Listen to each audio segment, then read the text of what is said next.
Hi, welcome to StoryHive On Location, Kelowna. I'm Robb, and we are live in Creston with another inspiring episode brought to you with support by TELUS STORYHIve.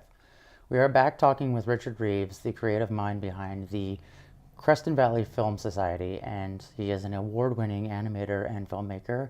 And we're going to dive a little more into his process, his history, and the magic that he does create. So I want to thank you for having us here. Yeah. And good to be here. it's we've already introduced you, but we'll quickly reintroduce you to everyone and then dive into the story, because you've got an incredible mind. So who are you and where are you from? My name is Richard, and where I'm from is really difficult in a way because I don't consider any place too much like where I'm from, really, because I was born in England, grew up in Nova Scotia, moved to Ontario with my parents, and went to school at several different places there. Eventually moved to Banff and Canmore area. Spent the most time there, 17 years probably. Moved to the West Coast for 7 years and moved to Creston and somewhere in there in Calgary for a few years too. But I've been here for like 17 years. So it's just maybe it's equaling now Canmore. That's awesome. What initially got you into being an animator and filmmaker? I always liked flip books. And I remember as a kid, you could get them at the store sometimes, and I would draw my own during class down the side of my geography textbook or whatever, and doing little abstract shapes and just watching. The teacher thinks you're actually working on something, but not what you're supposed to be doing. And but later on, then in high school, we had a darkroom, so I got introduced to actual film. Like it was at grade 7, actually, and this is a thing about how people, I think, can be influenced by people like guest artists and things that come into a classroom. We had our local camera guy, Cliff Maxwell. He had the camera store in town. In grade 7, he came to our class. He brought a 35mm still camera, one roll of film, showed us how to load the film, had everyone in the class take one picture, and then he took the film out in a black bag and processed it with the chemistry right in front of us and pulled the film out and showed us the negative. And we were just jaw dropped. It was like, wow, it's like magic. Like, how did that happen, right? And that was it. I went and bought a little Instamatic 126 point and shoot camera, a cheap thing. I wanted to be a nature photographer. So my friend and I, we were like going out trying to get pictures of birds, and the birds were so small in the picture you didn't even see them. So we actually broke into our zoo at an afternoon when it was closed and trying to get pictures, and we got chased by geese. And never actually did that again. But so then some years later, I bought a Nikon 35mm camera, and my brother had one, so we were taking pictures. And we had purchased 2 slide projectors with this cross-dissolve unit.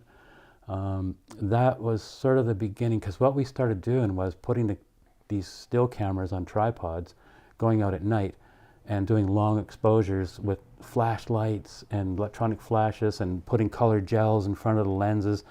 The camera never moved, and the trees never moved, but the subjects would move. And then we could synchronize those with 2 slide projectors to music. So we were doing these slideshows. Some of them were just nature, and then some of them were quite getting into the surreal kind of, with these night lights and things. Eventually, with those, and we were shooting Kodachrome, just roll after roll after roll, and I wanted the pictures to move faster, but the machine, the slide projectors, can only go so fast. I have to drop a slide down and then pop it up and advance one. And so there's a maximum rate that they can project those images. And this is early 80s. And so I started to research where, and this is living in Banff at the time in Canmore, where can you get animation supplies? And I found in Calgary there was a store called Chromacolor. They're a British supplier for animation supplies, located in Calgary. It was like the only one in Canada. And so I phoned them and said, do you have supplies for, what I was looking for animation? Yeah, we have all that. And then they're like, do you know that there's this animation society that's just been started called Quick Draw Animation Society? And I'm like, no, I had no idea, right? So they're like, oh, well, we're having a meeting on, the first Monday of the month or whatever, and you're welcome to come. So I drove in, I met the people, I signed up for a workshop, and then that's how it started to go with the animation part of the film. And like back then, it was Bolex cameras. That's what they had. So we're shooting 16 millimeter film. We did a lot of exercises. My mentor was showing us like plasticine, cell animation, paint on glass, all these different techniques that you could do. And one day he showed us drawing on film. And right there I thought, this is it. This is what I can do in my studio at home. So I bought an old wooden ironing board. That was my work surface. And underneath I had mounted reels so that the film could come out of one reel, go across the table, and roll up on another. And I just started working on the 16 millimeter film directly. And the cool thing is, so I sort of realized you don't need a lab or film processing. You can draw on the film, put it in a projector, instant animation, right? Like it's just like, it's right away you're watching what you just drew on a screen. And so yeah, the first film I made was it was kind of a bit of an experiment, a test to see what things stuck to the film or whatever. And after I was done, I had copied it to VHS tape, and a local television company had dropped by Quick Draw to see if there was any films they could put onto their a local Calgary station there. And they liked this film, so they phoned me and said, what's this film called? Like, there was no title or credits on it or anything. And as I'm looking around the room, I had a can of garbanzo beans that had paintbrushes in it. So I said, the film's called Garbanzo. And they said, oh, awesome. So can we use it? And they said they needed it in 3 weeks. So that gave me just enough time to put credit at the beginning of the film, Garbanzo. I couldn't even write the whole word in one frame. So I could get 3 letters.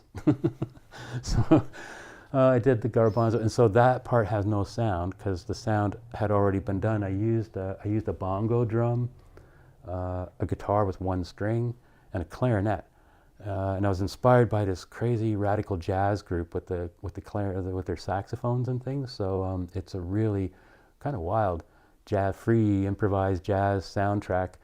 And then anyway, they projected it, and they gave each of us $10 for the screening fee. And I wrote this big letter, thanks, man, I'm going to reinvest my $10 into some film stock and all this. I was like, wow, I got paid for it. This is amazing. Never thought that would happen. But anyway, what did happen was, at Quick Draw, we had critiques for people's work. So I showed this Garbanzo film. And, people are like, yeah, it's interesting, but there's shapes happening, and they're colliding, and there's no sound to go with that. So, that was the critique. And I thought, okay, then I'm going to start doing this drawing on sound film that I'd heard about. It goes back to 1930s, roughly when sound film was invented, talking pictures. And then there was different artists like Oscar Fischinger and, of course, Norman McLaren at the film board. Probably did some of the most advanced research into drawing on film sounds, optical sound. So I wrote the film board a letter and said, there's nowhere in the library, internet didn't exist, right? So there's nowhere in the library to get any information on how to do this. And this producer there, Donald McWilliams, he sent me a great big package with all this stuff he'd photocopied from McLaren's notes and things.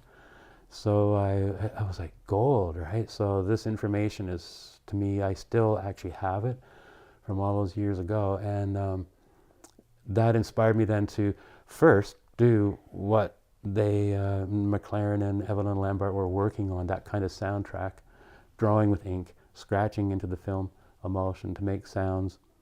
And after a while, so I thought, McLaren has left us this alphabet, in a way, this language, and it's up to us then to make words and poetry from it. So I started to find what else can make sounds, right?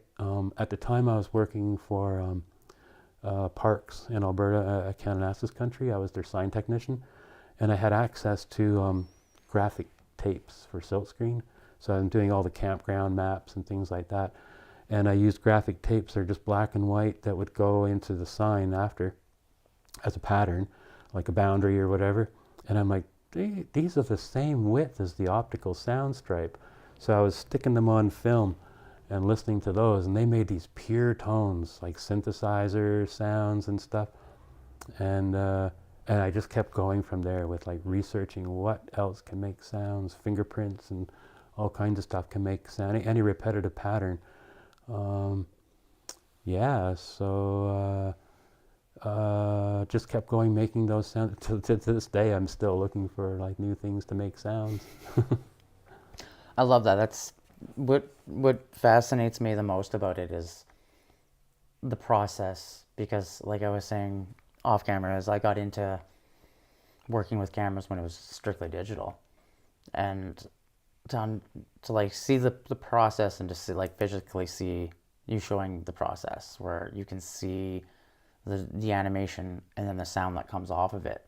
There's still like this huge disconnect in my mind is like how optical sound is, and it's the same kind of concept I guess as vinyl, where that has the ripples in the vinyl, so that the actual photo has a specific signature that creates the sound. Yeah. But how do you create that sound from something else? Do you mean like graphic tapes and things like that? Yeah, so like when you're creating a sound specifically for maybe a part in your film or just a segment of it, and you're like trying to create that sound, but only specific things, or can everything make a sound technically to be written I in? guess technically everything could make a sound. The things that work really the best are, of course, black and white. The optical reader doesn't differentiate with color at all. Some sound, there's two kinds. There's variable frequency sounds, which are like how many lines there are between the marks or whatever, or space, how much space between the marks. And then there's variable density, and that's like how much light goes through the actual sound shape. So like if I tried using magic marker, black magic marker, it's not opaque enough so light goes through, so those sounds are softer sounds, and it's all like a lot of it's trial and error. I use different black inks. The more opaque the sound, the more bright and crisp or loud the volume, and you can control all those aspects of the sound, like the tonality, the attack rate, the decay rate, the pitch and the frequency, and all that's all easy to do. It's very visual. Like small little dots make quiet sounds, large dots make loud sounds. So it's kind of visual that way. It's so mind-blowing because like working with music and being able to produce music, but looking at it on a digital workspace versus seeing it almost in like Morse code. It's kind of how I'm picking it up in my brain, is like to create the sound, it's basically you're creating the densities and different widths and how thick they are, how frequent they are, and those is what's creating the sounds. Yeah. That's so mind-blowing to me, because I'm so used to watching just like putting the notes into place and like having to turn up the volume and the attack and all that, and just being able to just mouse click click click click, to think that you had to draw it. And then so would specific lines, how do we phrase this, do specific lines and thicknesses like create, this is where it gets confusing, like the tones. So like if you're saying like I want to have like an explosion sound, would that be like a thick black spot? Yeah, especially an explosion would be, the attack rate would be very sudden, so the line intersecting where the beam of light is coming through on the optical reader would be very horizontal with that beam, so it just enters and it's a boom sound, and you can have it fade out. I've done ocean. I wanted to get ocean wave sounds, like so it's crashing, and then shh, and those were made just by scratching the film. I'd scratch out a big area where the wave crashed, like almost like an explosion, and then fade it out by hand, just by less and less lines, and the duration, 24 frames per second. So you know, if you want a wave that's like 3 seconds, like a, you got to do 72 frames to make 3 seconds, 96 for 4, and things like that. And yeah, so you can control the duration of the sound as well. It's mind-blowing, because I know that you as well have instruments, so I assume that you play music. So you understand the theory behind music and understanding the way they are shaped, like frequencies are shaped. Yeah. So understanding that is probably helpful, but it's not. They're not physically like shaped like waveforms. They're like either their own thing, and that's the funny thing too, because eventually what you have to do is, so I create my optical sounds on one roll of film, and the visuals on a second roll. Quite often I'll do the soundtrack first. That way the sound is locked in, and I'm able to synchronize. Where if there's a beat and you want like something like boom, boom, you want a picture that's pulsating with that beat, you can actually line the film up side by side. I still actually do what they call a dope sheet. I draw everything on paper first, making notes, and it's like a book, and then that book becomes, that's the notes to follow, right? So I can keep track of everything in there, what visuals have been done, what sounds are, and things like that, and how long they are, and everything. One page is a 4-second sound breakdown. So for like, you get a lot of pages for even for a minute, right? So, but that helps. And then of course, when you send it to the lab, you have to offset the film by 21 frames. So the picture goes ahead 21 frames. The sound goes ahead. Film's bad for dyslexics because everything's upside down and backwards and all that. Right? yeah. But anyway, there is a 21 frame separation. The reason for that is it's the sound that's ahead, because the film goes into a projector, and it takes it goes past the beam of light for the projector, and then for the picture, and it goes beyond. At 21 frames later, it hits that little beam for the sound. So at the moment that frame is at that beam of light for the sound, the picture is corresponding with the visual projection beam. And that's a universal standard around the world. Something the whole world actually agreed on was to make that 21 frame separation for all motion pictures. So you could shoot a film here and it could play anywhere in Europe or anywhere, because everyone agreed to the same standard of motion picture sound and picture breakdown separation. And so that made it makes it easy then for having a template. You know, how are you like to make the sound and the picture synchronized by drawing on a film. Yeah, so It's mind-blowing. What was the hardest challenge to overcome while learning the process? I don't think I've come to, like, it's still always a challenge. Every film, you know, always try to look for something new in each film, try to do something different.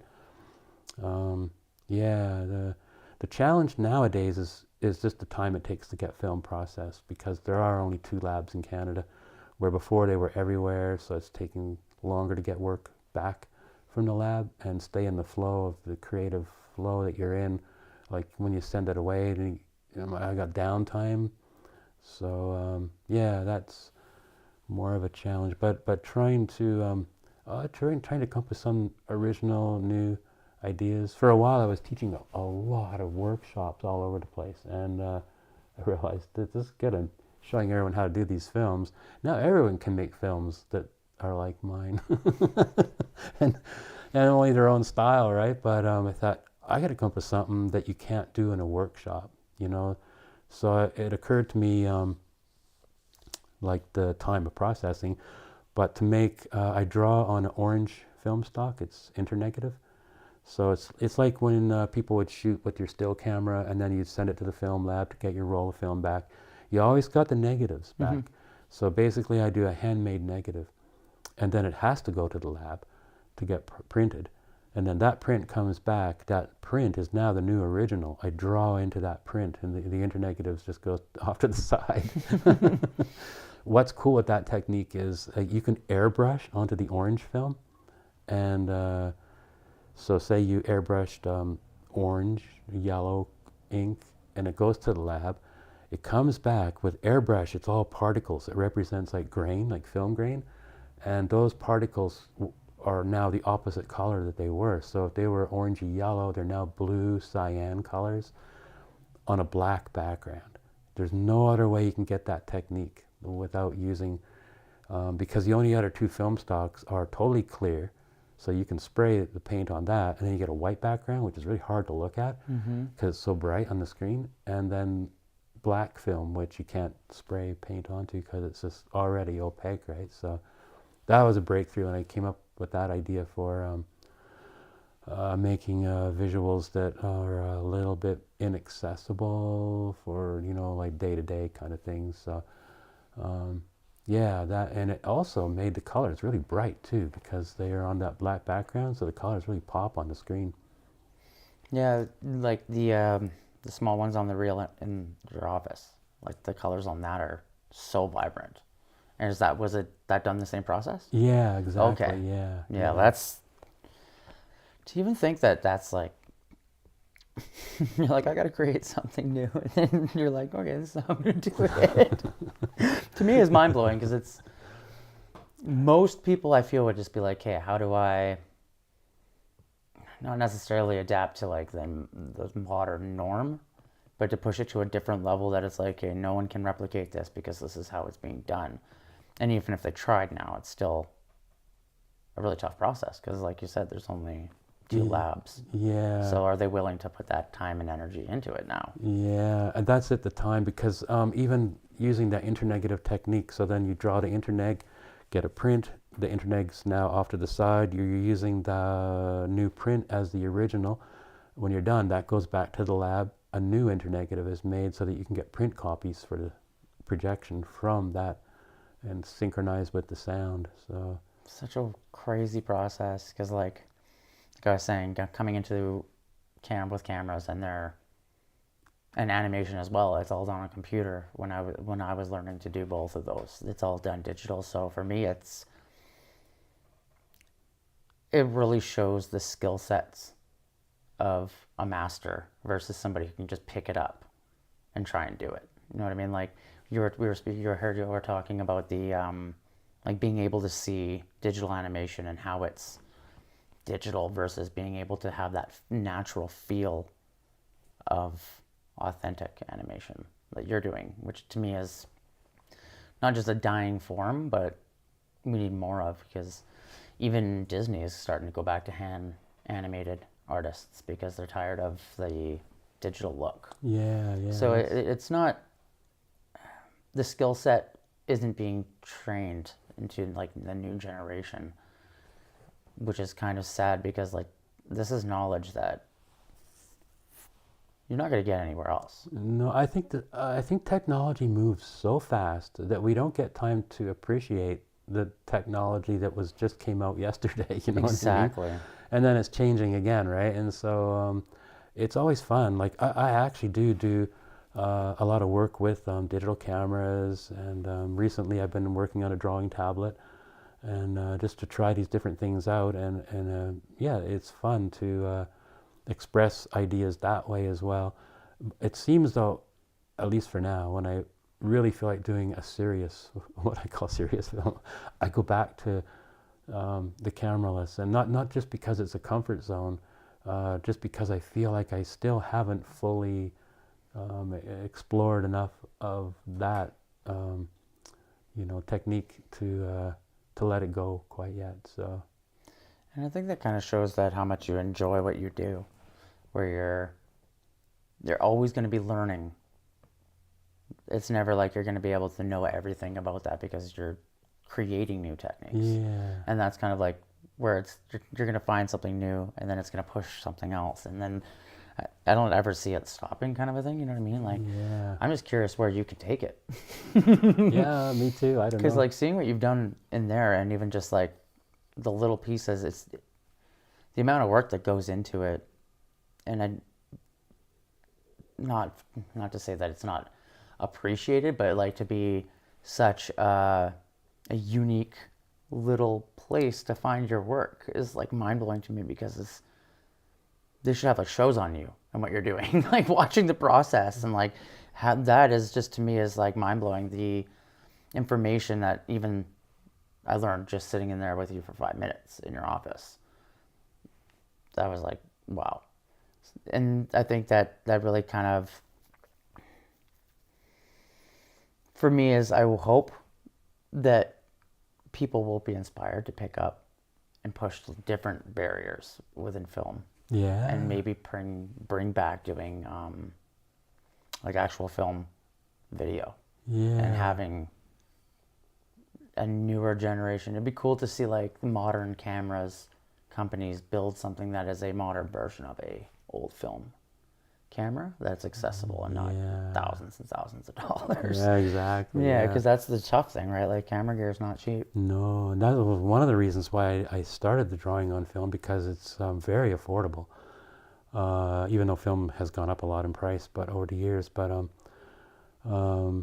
yeah, and I still to this day try and teach a lot of workshops for young people, like really young. Sometimes I did a kindergarten class once, and they just had a riot. The markers were all over them at the end of the day, but they're amazed to see their film projected, and some of them just took a red marker and scribbled on the film, and then when it was projected, the color red came on the screen. They're all cheering, "Hey, red!"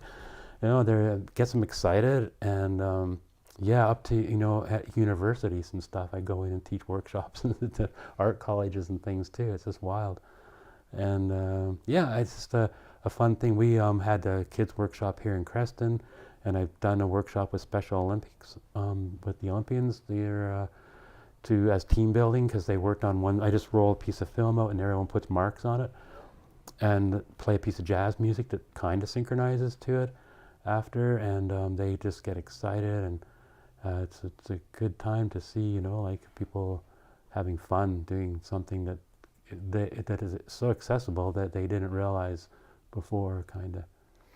It's cool to hear the stories and what you do, not just only for your love of the art, but for the community as well, and how much you give back. It's really inspiring, and it kind of reminds me of an animator I interviewed earlier this year. He's an indigenous artist who animates, and he does his own, like he's working on his own kids show for his kids. But he started animation because he wasn't like the greatest reader, or didn't have stories read to him, so he would create the stories while reading storybooks as a child, and got into flip animation, which is where now he like runs his own business, and it's inspiring to see the little doodles that we do as children turning into like full-blown careers. Yeah. And to take it from there to what you're doing in life and becoming like award-winning is, to me, that's you don't hear stories like out of small regions about those, and that's why I'm like, it was really excited to sit down with you, because what you do is very unique. There's a lot of filmmakers out there, but they're focused on video. They're not focused on animation as much, and if they are doing animation, it's a lot online. Just so to see a film animator still pushing limits when you think that everything would have already been done by now, because it's been around for 100 years or so, right? Yeah. So in your process of learning things, what has been one of your favorite moments or projects that you've put out? One of my favorite projects was a commission from the Toronto Animated Image Society some years back. They chose 11 animators from across Canada to each represent one of the Painters 11.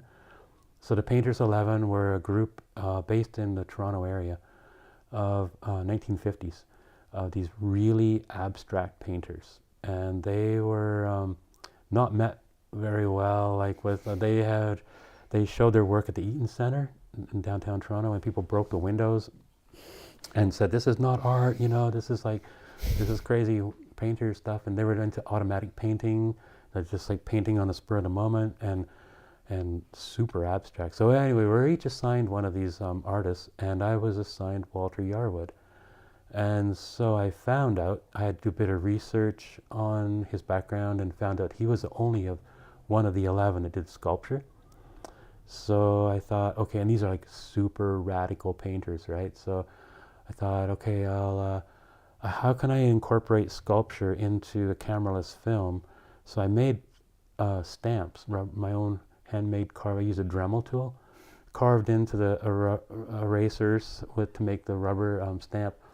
And I used his imagery from his sculptures, which were inspired by rotting cedar trees and things like this, like really abstract things. And his paintings, just the outline. So I thought I would stamp those images, those really shrunken down to 35 millimeter postage stamp size things. But as I was doing it, they weren't looking anything at all like his work. And then I thought, well, it doesn't have to, because it's representational from that. It started off, the stamps looked kind of like the sculptures a little, and I'm dipping it in bleach and sticking it on the film and burning the image frame by frame, and I could control fade outs by just not dipping it anymore, and the bleach would get weaker and weaker and just turn back to black frame. And so when I started that project, I thought radical. I threw out everything I'd learned, everything I knew about how to make these films, and just went at it from a fresh approach. I just felt like I'd made enough images, like it was all feeling kind of, and expression of the timing of the film and things like that, right? So when it was done, I thought, now it needs a soundtrack. So most of the people actually for the project used 1950s jazz music. So during especially the later part of the 50s was a lot of free jazz, improvised and spontaneous music, and it was wild, right? And I thought, okay, but I thought that's just adding a sound that's already been made. I thought I'm going to use these handmade sounds to make something. So I was doing heartbeats. I thought the heartbeat of the rhythm. I put Morse code, like you were mentioning Morse code a while ago. I put Morse code into the film, and I was like, doot, doot, doot, doot, doot, doot, doot. And it's not really synchronizing to the images at all. I didn't care about that because it's radical, right? And the Morse code reads over and over, this film is dedicated to Walter Yarwood. Over and over, this pattern went. After about 2 or 3 times of the doot-doot-doot sounds, I got tired of that sound and started switching the sound for the same pattern, but it was like, like just really odd. And yeah, I thought, well, that's pretty radical. So we presented these films at the Art Gallery of Ontario in Toronto, live, and then we're all there, and this audience is there. And so afterwards, this guy comes up to me and goes, "Hi, my name is Walter Yarwood Jr." Like because his dad was the painter who's been passed on, right? And I'm just thinking in myself, I don't know, right? What's he thinking, right? And he goes, "My dad would have really liked your film," right? It's like, oh, that's good, because I could have gone the other way, right? And yeah, and it's funny because those films went around and kept getting good reviews, and I'm like, well, if it's really radical, we should get some bad reviews somewhere, right? And finally, in Winnipeg, my film got a bad review, and I was like, finally. In Winnipeg, that's so funny. That's actually a really cool story that his son came and said that he would enjoy your film. Because, I mean, that shows that what you did and what you were trying to achieve was successful. Yeah, I think that was a good, it was a great, we were at a gallery, I forget the name of the art gallery, but they archive or whatever all these Painter 11 paintings, and some of them are quite large, right?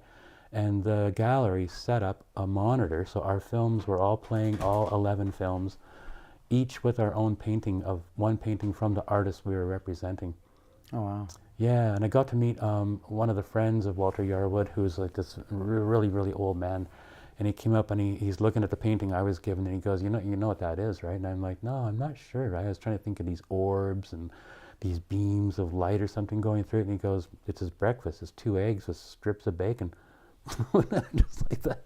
That's just wild. Like, I had no idea.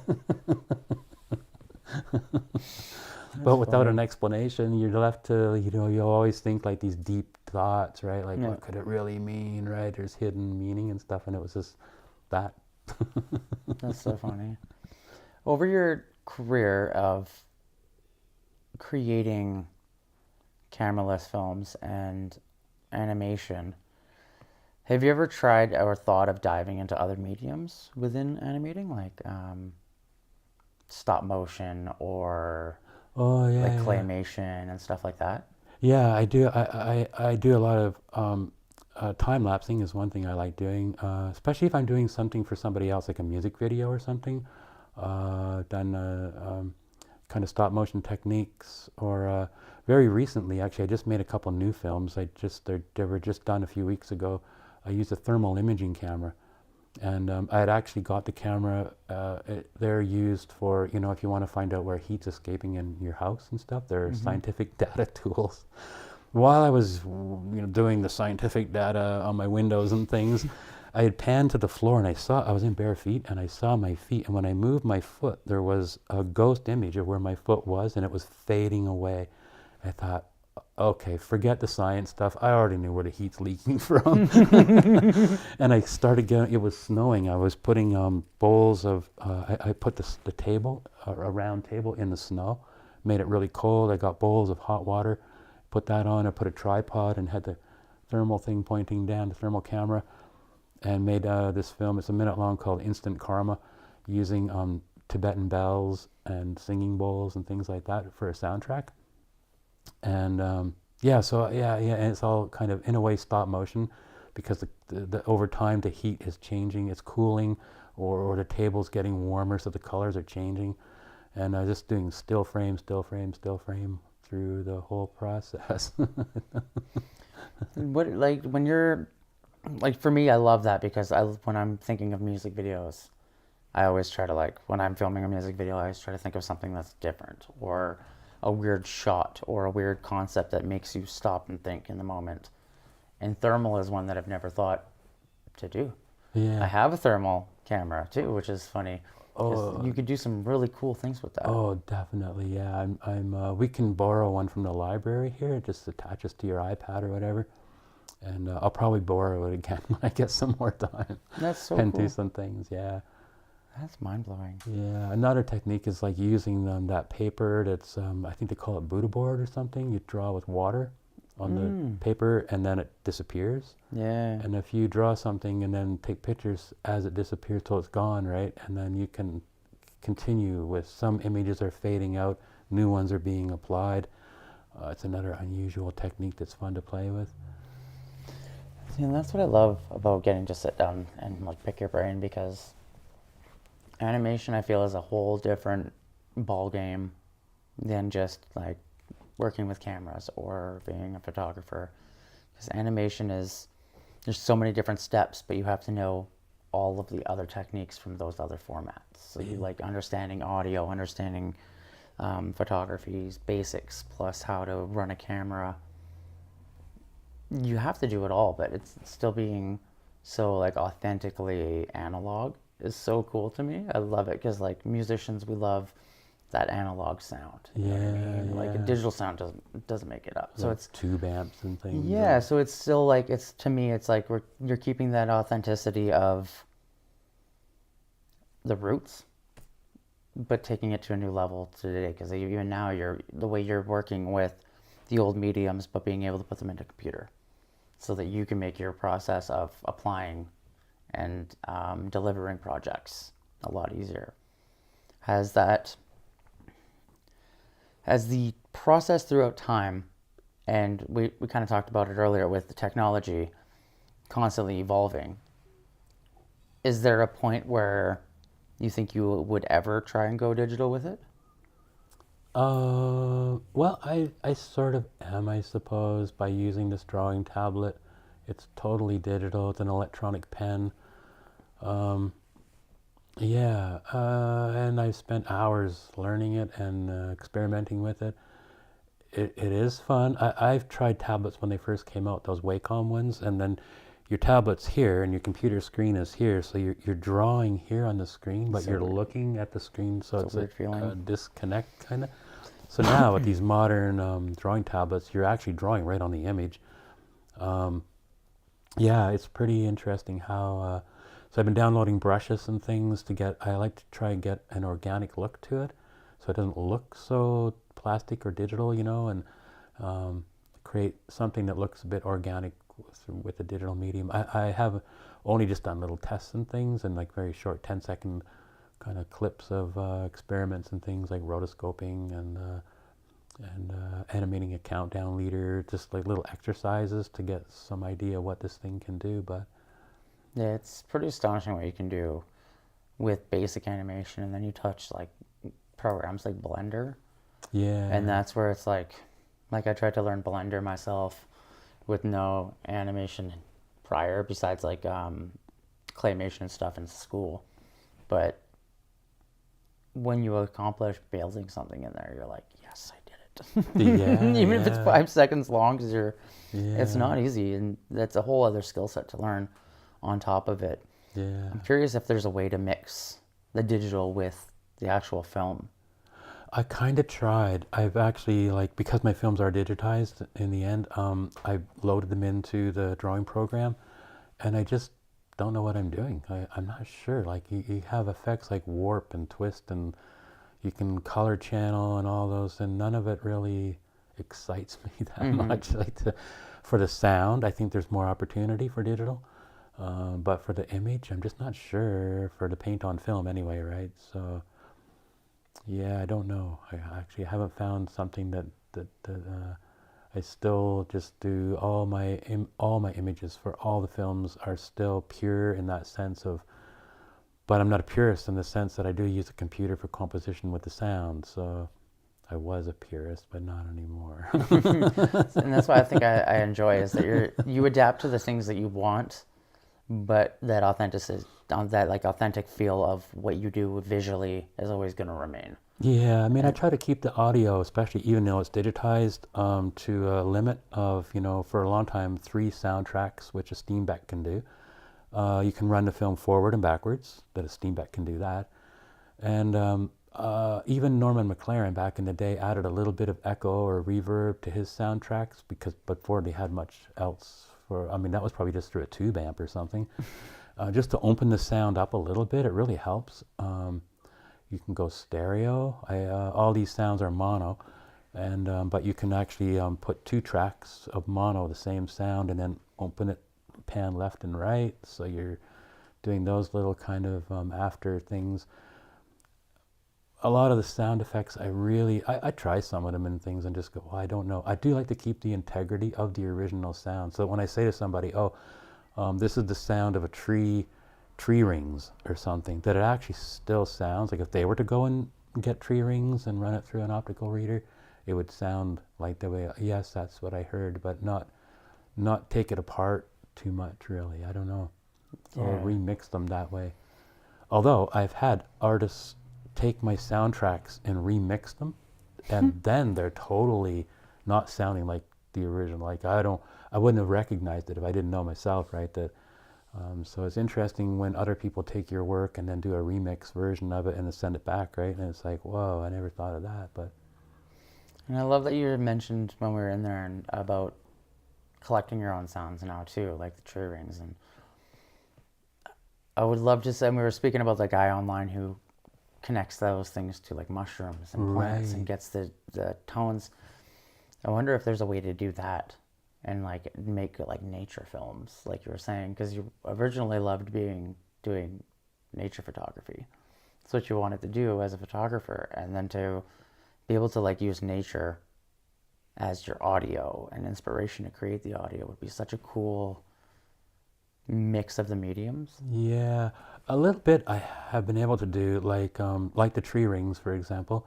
Also, like leaves that have serrated edges create sound, um, and but it's Yeah, a little bit more difficult. What is possible is photographing things and then having those photographs printed on clear mylar. That's one way for getting shapes, say like from rocks or something like that. If you found anything with repetitive pattern, and sometimes you'll see in a cliff where the Earth's crust is bent or something, and there's all these layers of sedimentary rock or whatever. It's possible to take a slice of that out and run it through a sound reader. The other thing is people have actually taken, say, a Bolex camera, and where the gate is inside the camera, you take the lens off, file out the area that's blocking where the sound would go, so that you're actually photographing directly onto where the soundtrack is. And I've seen people do like picket fences or railroad tracks, brick walls, things like that, repetitive patterns again, and then you can run that through your film projector, process the film, and That's so nuts. there is.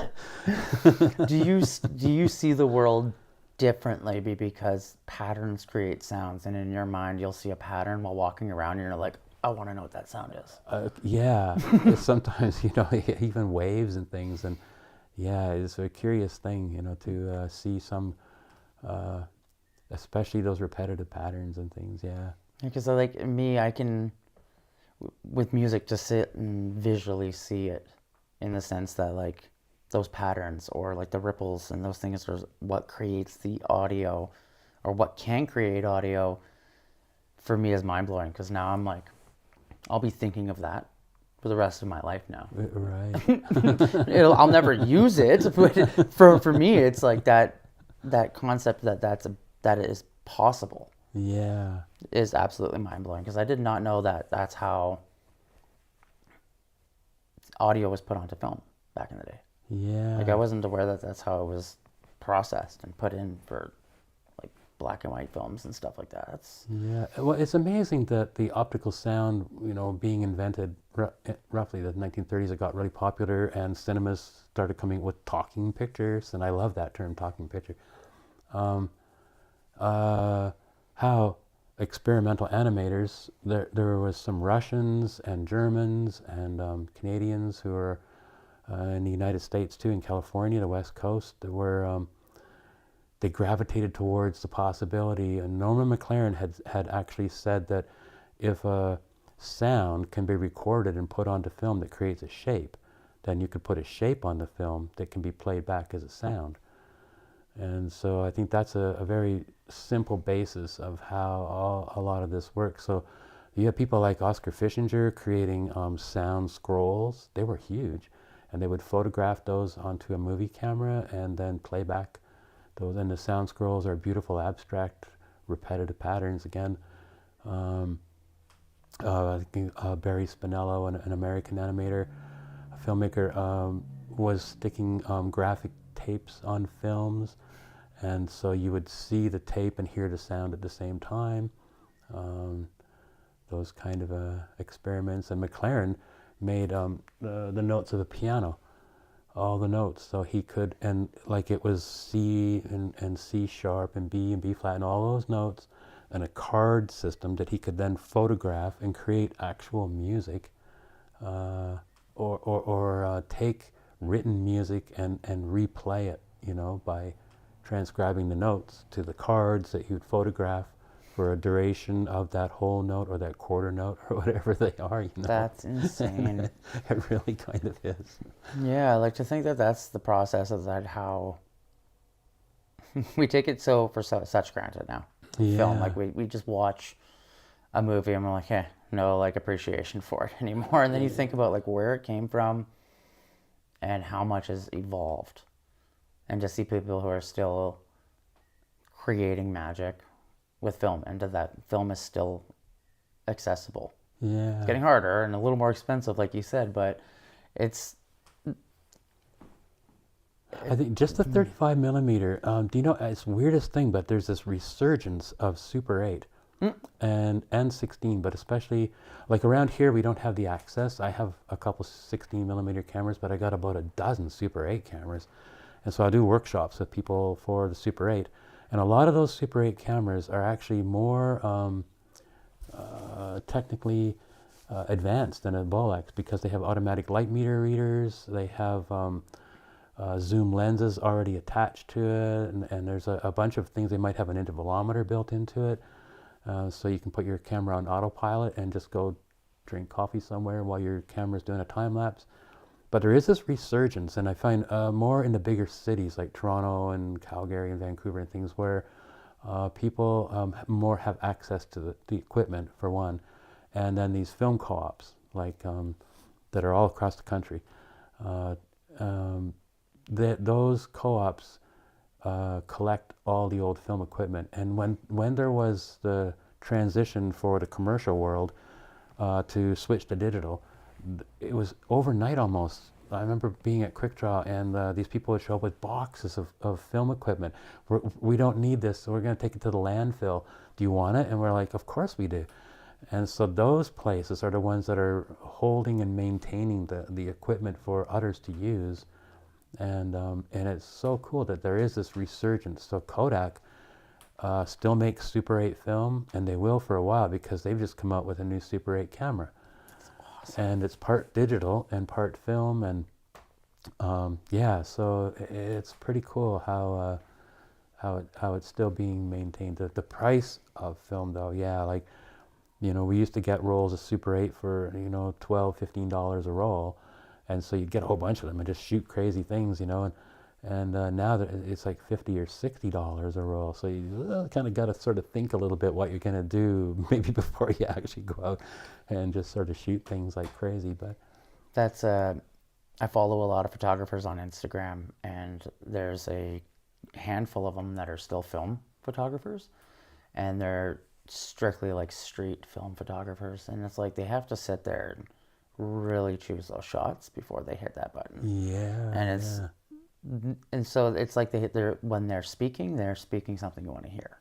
yeah. Versus like when I'm taking photos and it's digital and I'm just like, you know what I mean? I'm burst taking tons of photos. And check but, them out later. Yeah, exactly. But it's not like when I'm doing work for a client, like a band or a specific themed photo shoot, then it's more like thinking and sitting back and looking at where's my lighting and stuff like that. But that's why I kind of like doing nature photography. It's like you're subject to nature and what is there and in the moment. Yeah, yeah. So it's The digital cameras are pretty cool though, because not unlike film, like for example, you would go and buy a roll of film that was 25 ASA. You stick that in your camera, you're stuck there. You can't change the ASA or it's going to mess up the processing. Where a digital camera, you can change the ASA as much as you want. You can have really high speed, like 6400 ASA for low lighting or something, and then you can drop it all the way down to 100 for bright lights and things, all on the same card. yeah. So that's pretty cool. There is some nice things with digital. Has gotten better and better over the years. I mean, I think from 8-bit technology or whatever it was, that everything looked blocky. Yeah, and then you got like stuff. mirrorless cameras and stuff now that are just Yeah. next level. Mm-hmm. Yeah, it is. That's why I enjoy being in the film industry, is it's constantly evolving Yeah. and getting to see different techniques and mainly how other filmmakers and like videographers and creators think, because we all see things super different, but it all has the same purpose, and the little tidbits that you learn along the way from everybody else kind of help you. Like there's take home from our conversation earlier and from this one alone that helped me with what I do, just from learning knowledge that is not per se like given out freely, or it's something that you would think of and go looking for to research, right? Like unless it's brought up to you or you see it, then it's kind of like, whoa, I never thought of that concept before. And I think that is what your artwork is. It's pushing limits. Even now with like trying to create, like I said earlier, the techniques that make it you, that no one can replicate. Like those little things, I think are magical and really what are like the shining point for the conversations. And what I'm going to take home from it is that there is no limit to what you're capable of doing as long as you just continue to push yourself. Yeah. Because you're not trying to impress anybody else. No, You're just pushing yourself at the end of the day, right? And it is a bit crazy work. Well, we do live in the best of both worlds right now. We still have all this film technology. We have all the digital, and you can mix the two or not. And I actually like the process, like especially when it's winter and it's super cold outside. It's just nice to be in the studio and working on a project, and it is very slow. I have a friend, Gail Noonan, who's an animator out on the West Coast. Years ago, she said to me, "We're like a bunch of anima monks and anima nuns, like just like frame by frame, working away and stuff." And yeah, I actually use that for my email address. I know, I love that. Now I understand it, and it actually, yeah, it totally makes sense because you're locked away scribing basically, right? Yeah, So yeah. it's I like when I get the roll of film, say that orange film, there's no frames on it at all. It's just pure film, and it's perforated by 35 millimeters, 4 perforations for one frame. So the first thing I have to do is put frame marks on it. So I'll spend like 3 days going through the film, one frame at a time, mark, advance one, mark, done over and over, like so, for like 5,000 frames later. And I think I'm introducing myself. I'm getting to know the piece of film. I talk to it.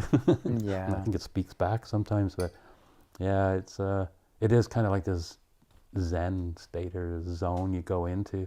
I was gonna say it seems very soothing because it is very, not the repetitive aspect of it is soothing, but the getting to sit in your mind, doing something you love, which whether it be animating or writing a song or Yeah. drawing, right? So there's something that is magical when you find that moment where nothing else matters Yeah. but the project you're working on. Yeah, and spending all those hours in the studio, especially if you're not working on sound. But if you're not working on sound, I love listening to music, all around the world music. So it's amazing the amount of music. I just burn through music, listening to all kinds of stuff. Just trying to think. So if there was, we asked this earlier, but if there was any advice you would give an aspiring animator or filmmaker who is wanting to start a career or to follow their dream, Mm-hmm. what piece of advice do you think would help them start that career? Yeah, especially following your dream. I think that's a big one there. Just, never lose sight of the fun doing it. I get caught up in my head sometimes with problems, and then I just have to go right back to the beginning. Why did I start doing this? Because it was fun. And yeah, and don't give up. I mean, send your films out, finish your film, and then even though you think you finished the film, that's just the beginning because you have to send it out to the market or whatever, to the festivals. Don't be discouraged by rejection letters. I get tons of them, and I've had some really nice ones actually. It's not a beautiful rejection letter, but it's just all part of it. You'll maybe learn, I suppose, and apply for grants because there is funding available. It's getting, of course, harder and harder with the amount of people nowadays applying for grants and things, but it's never give up. A grant application can go in, and if you get a rejection, always just look at it and if you can get feedback, but if not, you can look at it and go, maybe change something, you can make it better for the next time, but never just say, I quit, after one rejection or something like that. Just, it can make you stronger. It might even lead you into sort of like the punk rock of animation, and go against the grain and try these experiments. There's this whole world for experimental film that is still being, people are still doing work towards. There's the visual music and things like that. So with abstract film, and I don't know, that's the world I kind of lean towards. So it's not a lot of money doing it. It's something you don't do for money, that's for sure. This is it's more just to see what you can do, see what happens. You will meet other people in that realm that inspire and see unusual things. That I always go back to thinking that when film was invented, there were no rules. they just invented film. Someone invented the camera, and then it was like, what are we going to do with this, right? And so there are no rules, really, if you think about it that way. These rules, these artificial rules have been imposed upon us, what script writing is. And but having said that, so I mean that's all very important too, right? No, it is true. But just to remember that there is that original side of it where there was no rules before. So yeah, and maybe that can help people write scripts differently too. Where scripting can get formulated, and I've seen with documentary films, like there's this formula kind of for whatever the documentary is. It seems kind of like a template that people are following. And maybe it's time, people could actually stretch those to different something, like there's always room for change by going back to the thought that there was no rules in the first place. I love that, because it is,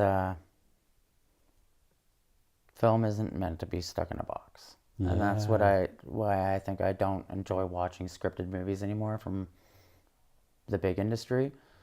I can't stand watching an action movie. It's just too overcomplicated, and there's no message. And it's like, film was made to have a message. Even silent films had a message. Yeah. You know what I mean? And I think that getting back to that roots, especially as like documentary filmers, I think pushing the limits and setting in the comfort zone with angles and content and the way you're filming it and projecting the story itself. There's a lot of comfort, and I understand what you're saying, because that is the standard to be accepted. But to be accepted isn't always artistic. Yeah, exactly. You're saying you got to push the barriers, and like these abstract artists that you guys were covering from back in the day were pushing limits, and I think we need more of that, especially right now in this time and age. Is people who are willing to push back and create something different so that we can have a brighter future in the end. Yeah, exactly, yeah. Well, I want to thank you. This has been an absolutely incredible conversation again, and I'm glad you're here. to see your process behind scenes and to pick your brain. You're probably one of the most not only humble people for how skilled you are and how much you've accomplished, but the way you're willing to give the knowledge out and be that guru for the younger generation to understand that transcending between analog and digital is a really cool place to be. I think you're in a really beautiful spot to be like you said, you're doing all these, you go around and you teach people these things. And I think that having people like you is what we need, is people who are willing to teach that and inspire the next generation. So yeah, keep that community alive and well informed. Yeah. Well, I want to thank you for your time and your story, because it's been absolutely incredible. Oh, thanks. And if you guys would like to be on the show, there will be a QR code at the bottom of the screen that you can scan, and it'll take you to a form to fill out, and we will be in touch. Once again, I'm Robb O'Day, and from all of us at Story Hive, thank you, and we will see you next time. Thanks.